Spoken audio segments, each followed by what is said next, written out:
What's up, 10 Scale Squad? First ever RC car was made by a company called Elettronica Giocattoni in 1966. And it was a Ferrari 250 LM. But was it electric? Oh no, it was Nitro. And by the early 1970s, Team Associated had stopped making slot cars and started making RC cars. And the only thing bigger than the hair and the bell bottoms was Team Associated's RC1. That thing was a track monster, and it ran on the sweet nectar of the gods, nitro fuel. And today we're gonna talk about that sweet go juice that still reigns supreme over its electric counterpart. We're gonna talk about why combustion beats conduction, why the fires beat the wires, why nitro is still cooler than electric. Let's do it!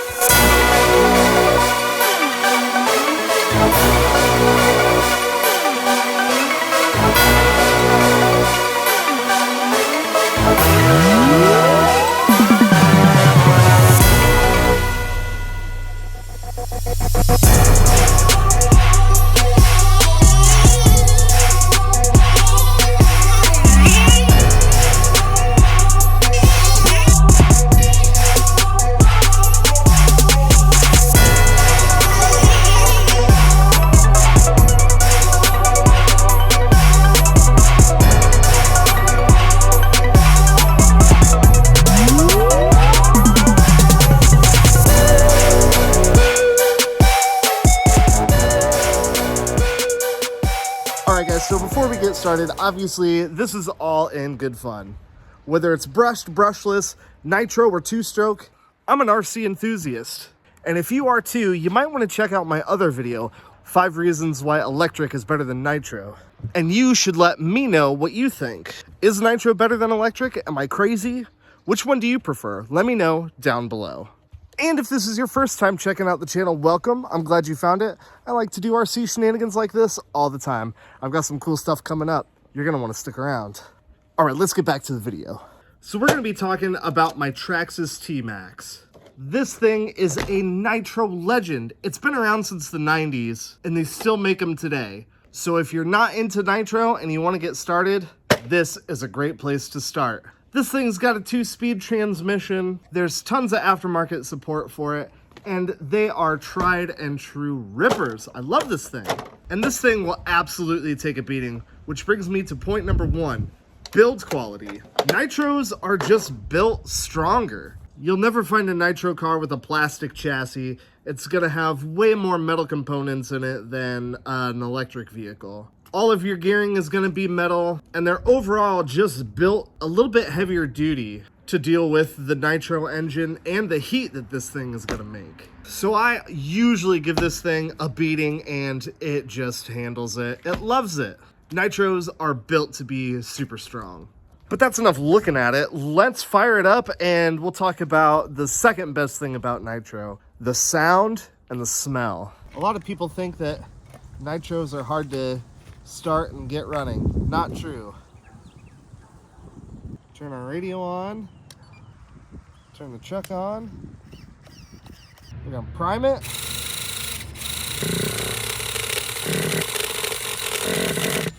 Now, should be good to go. Boom, just like that.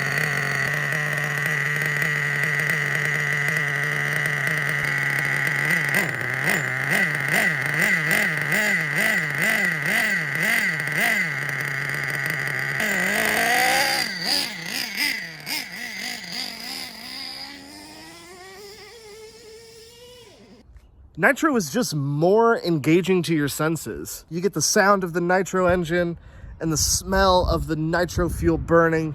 That's just something you don't get with electric. If you've never experienced it, it's kind of hard to explain.